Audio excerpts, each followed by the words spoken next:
The bright full moon shone on the village. It was a not-so-cold night of February.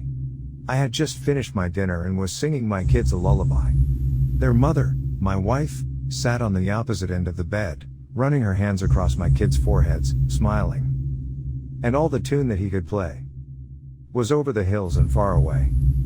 My cattle rested in the shed with my dog there to protect them. They felt safe together. There was little to no wind swaying across my fields of maize surrounding my farm. It was a quiet night, so my kids fell asleep rather quickly. I slowly faded down my voice to mere whispering and eventually stopped singing. Over the hills and a great way off. The wind shall blow my top knot off. My kids were fast asleep. I ran my hand through their hair, kissed on their foreheads, trying not to wake them up again. I looked at my wife. We both smiled, took a deep breath and slowly stepped away from the bed. She came closer to me and just let herself in my arms. I embraced her. She was tired of working all day long, not to mention taking care of the kids. She needed rest. I wouldn't have minded getting to close my eyes for a while and listen to this calm night either. The serene melody. The silent lullaby that the wind and the trees and the moon were singing for me, for everyone. I kissed my wife on her forehead, hugged her even tighter, and closed my eyes. Nothing. Just the silent lullaby. Even my cattle and my dog were listening to it. A quick waft of the wind hurtled through my fields of maize, ready to be sown, and I heard something. A friend of mine had told me that the amygdala is an interesting part of the brain. He used to travel a lot. He told me that the amygdala senses danger before any of the other senses. My amygdala had sensed danger. I instantly opened my eyes. My wife still clung to me. Clearly, she hadn't heard anything. I slowly let myself out of her arms, walked to the window, and looked out. The land was illuminated with the moonlight. It was almost as bright as day. I ran my gaze through everything that was in my sight for anything suspicious. I didn't see anything. My wife clearly had no idea of any danger. She thought I was just admiring the view and the peace. She began to walk towards stairs leading downstairs, where she and I slept. I'm going to bed. I'll wait for you, she said sleepily. No. Wait. She stopped at the door. What? She asked. Then she looked at me, and I looked out, still searching for anything out of the place. Stay with the kids, I said. What? Why? What is it? I scanned the area once again, and this time I found what I was looking for. The reflection of my house fell upon the field. I looked at the shadow. A few plants of maize were quivering as if they were snitching to me on whoever was there. What is happening? My sacred wife asked again. I looked at the moon reflecting off of a pair of small, red eyes which probably were looking at me in the window. Then I turned to my wife and said, "There's someone outside." My wife, at first, gleamed with hope. I looked at her face. I knew what she was thinking. I slowly shook my head. She wasn't convinced, not until our dog started barking as loud as she could. My wife then came to know that whoever was out there wasn't her missing brother. My wife's brother had been missing for about a month now. Some people in the village thought that he had run away. I hope so too. People were going missing from the village for quite some time now, and my wife's brother had taken a lot of heat because he usually would be the last one to see those people. I remembered my conversation with him after the first incident. It was still fresh in my memory. What happened back there? I had asked my wife's brother, who sat on the ground covered in blood. I don't know. What do you mean you don't know? I stared straight into his small tired eyes that had dark circles under them. You are covered in blood, which I'm guessing is his. All they found of him is just his foot, and you want to tell me that? I was scared. Okay, I was scared to death. I freaked out, and it was so dark. I couldn't see or do anything. He stopped for a second. The screams, oh Lord, the screams, I can't get them out of my head. I put a hand on his shoulder. Was it an animal? No. He jumped immediately. No, I know I'm not a very reliable witness right now, but I can tell you that much. Whoever it was, it definitely wasn't an animal. I swear. Many of the intellectuals of the village, who stated that they wished nothing but the best for the people, blamed my wife's brother. They pushed us to leave the village and come to live here, out of the community, far away from everyone else. Lock the door, I said to my wife, don't open it until I say so. And do not leave this room. My wife was scared, but she nodded. I climbed down the stairs after I heard the latch of the door on the other side. I tried not to make any noise, but it was impossible. The wooden floor creaked under my feet with my every step. I checked the latch of the front door. It was in place. I pushed the cot that my wife and I used to sleep onto the door. With my back against the wall near the window, I took my position. I took a peek through the window. Whoever was in the maze was moving swiftly, circling the house. Our dog kept barking, but she didn't leave the shed. I didn't know if she did it to protect my cattle or if she was just afraid of it. When my heart had pumped enough oxygen into my brain, I started thinking, analyzing the situation. The disappearances didn't stop even after we moved here. But at least my wife's brother was not a suspect anymore. Some people of the village were still convinced that he was somehow involved. They never gave up on their theories, even after my wife's brother went missing himself. They thought he ran away because they were closing upon him. Honestly, I hope so too. I couldn't bring myself to believe that he was the next victim. I hoped that maybe somewhere, he was still alive. But was he? Were the people of the village right? I wondered. Did he run away, or was he just another victim? A victim of whoever was out there in the field. Were my family and I going to be the next? I remember the words my wife's brother had said. That wasn't an animal. Was that a human? Was it the same human circling my house right now? I had to find out. But how? I remembered my friend. He was a traveler. He came to see me about once a year before starting another journey to some weird place, searching for something even weirder. Whenever he came to see me, he told me stories. Stories of how sometimes he had to sleep under a tree or in a cave, with one eye open. Stories of how it was impossible to distinguish the sounds of innocent animals from those of fierce predators. And he told me that if you feel someone's onto you, the easiest way to know if it's a human or an animal or something else is to ask. So I did. I know you are out there, I said loud enough. I heard my wife gasp. My only concern was my kids. I was worried that they might wake up if they hadn't already. Maybe my wife comforted them. It'll be over soon, I told myself. I know that you've seen me. What I don't know is what you want. There was no answer. Maybe it was an animal, maybe it couldn't understand me. But I had to be sure. Listen, if you want money, we got nothing. No gold or silver, no jewelry, nothing worth your time. I'm just a farmer. If you want food, I've got plenty. Just leave my family alone. Can you understand me? I could hear my dog barking. She hadn't stopped. Maybe she knew what it was and was trying to warn us. I couldn't understand one thing. If it were a human, why would it come to my house instead of going to the village? Why would it ignore so many houses, so many places to sneak around and hide, so much to steal? But that wasn't it. I couldn't understand that even if it were an animal, what was it doing here, out in the open field? Why did it leave the forest on the mountain? The perfect hunting ground. That's where my wife's brother used to go hunting. I was more confused than scared, but then I remembered the exact words of my traveler friend. A human or an animal or something else. Wait, what do you mean something else?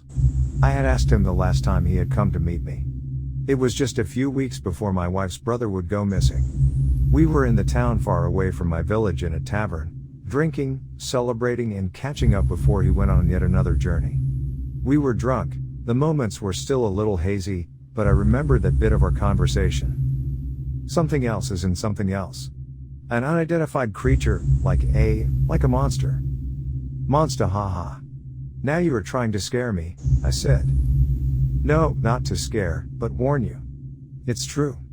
There are so many things, evil things out there I can't name them all in one night. Aha, but you managed to meet all of them in just one journey. How do you know all of them? I met this group. They called themselves, Keepers of the Knowledge. Sounds like a cult.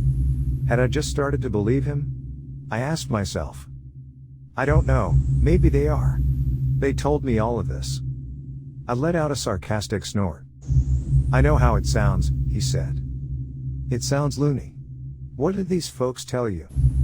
He paused and stared at me. They told me everything. They have thousands of years of knowledge preserved. They told me things I couldn't believe. They told me about creatures, evil and damned creatures that roam our land.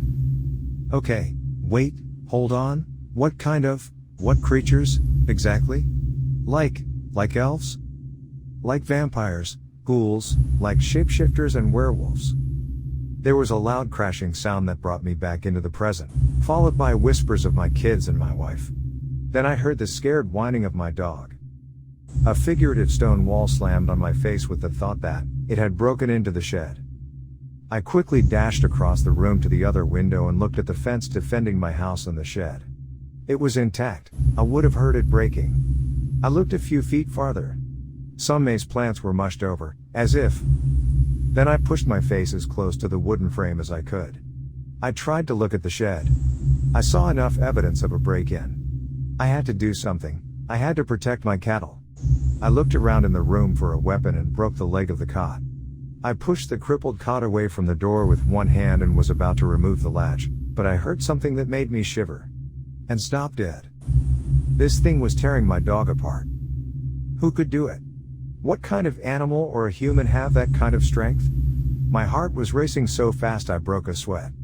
I was shaking with fear, more like trembling. I could not move. My hand stayed on the lash, my other hand holding the log. I just heard this monster ripping my cattle, but what scared me the most was that there was not a single sound suggestive of chewing or eating. They were just sounds of plunging, cutting, tearing and throwing. I heard whispers. My kids were wide awake. My wife was probably holding them as close to her body as she could. That's what mothers do. But what do fathers do? They protect their kids. How could I protect them when I was shaking with fear? If this thing wanted to knock down the door and take me next and then my family, I couldn't do anything. All I could do was hope. I hoped that after enough thrashing in the shed, this creature would have had its fun. I hoped that it would leave, and so it did. Though not right after but about a few minutes later, when it got bored or excited, I couldn't tell, so it jumped out of the shed the way it had entered, and that's when I saw it. It was almost a human, a gigantic one with unusually smaller legs that weren't meant to support that huge a body but were doing an amazing job, very naked and so tall that it was slouching. It was also almost a wolf but seemed slimmer, maybe because of less body hair. I saw its skin, its murky, wrinkled, charcoal gray skin glowing in the moonlight. I saw its head and its blood-covered snout, shorter and more blunt than any canine that I had ever seen and, in one of its hands, the head of my dog, just the head. It was waving the dog's head around, spraying blood everywhere, including the crops. It wasn't bored. It was loving all of this. I saw it leap across the fence and run free in the field. I couldn't see it, but I could see my crops being trampled. It stopped in the open and raised its head, and that's when I saw the upper half of its body. It looked at the moon and, a howl. Low at first but within a second, turned into something more terrifying as if a whole pack of wolves was howling together, tearing open the quiet of the night in the village. I looked at this creature fear-struck. My mouth fell open, and a few words fell out. It's a werewolf. The howl threw me down a tunnel, as the memories flashed back. I was looking at my friend with disbelief and at the other end of the tunnel. Werewolves? Really? I said. I was getting a little angry now. You know, I usually don't like your jokes, but this one is actually funny. It's not a joke. Tomorrow morning I'm leaving for a journey to find one with those keepers guys, on a hunt. Okay, I got tired of his joke, so I got up and said, I am really tired now, so I'm going to sleep. I am not going on any hunt, but I do have to get back to the village tomorrow morning, so good night. And I left. Only if I had not. Only if I had stayed and listened to him. I would know what to do. All I did was look at this beast howling at the moon. The whispers of my wife and my kids got louder. The werewolf let out one howl after another, still looking at the moon. It seemed to me as if it was calling to the moon, but the moon wasn't replying. The courage of my kids finally gave up. They started crying. Their mother couldn't make them feel safe anymore, and their father, protected. They were right. The beast stopped howling and jerked its head in the direction of my house. It had heard the kids. The beast disappeared again after a second. I realized that it was coming towards me, towards my kids. The stone wall rammed into my face a second time, but this time, I did not stop to think. Something came over me. I removed the latch of the front door, ran outside and stood guard in front of the fence. I could see the small, glowing, red eyes marching towards me. I swung the log in the air before my legs gave up. I swung it so hard that it revolved my whole body in the air, and I fell on the ground but not before jabbing the creature in the face. Not my kids, I shouted and picked myself and the log back up again. My legs were trembling. The beast growled and lunged at me. I swung the log once again, and I found out that I had managed to hit it once because the creature wasn't expecting that. No one would have ever challenged it in a duel. No one would have dared. I missed and felt his sharp, long teeth sink in my shoulder, but not before I took a glimpse of its face and its fiery red eyes. They looked tired, and I, for a second, thought that they had dark circles under them, even darker than his skin. I couldn't confirm because I was busy screaming for my life. The beast was dragging me through the maize field, and all I could hear was my wife screaming my name. All I could feel was maize plants brushing against my face because the pain in my shoulder was fading away. All I knew was that my life was draining out of me as everything went dark. What was that thing up there? So bright, so big, so majestic. I was running towards it. The path was leading to it. So close. My eyes were fixed on this glorious thing emitting silvery light illuminating the forest. I kept running. Just a little more. So close, but no. The path ended. I looked down the cliff. Nothing but darkness. Then I looked up. I couldn't reach it. There was no way. I raised my head, and I cried. I wailed as loud as I could, but there was no answer. Maybe because I didn't know what I was expecting.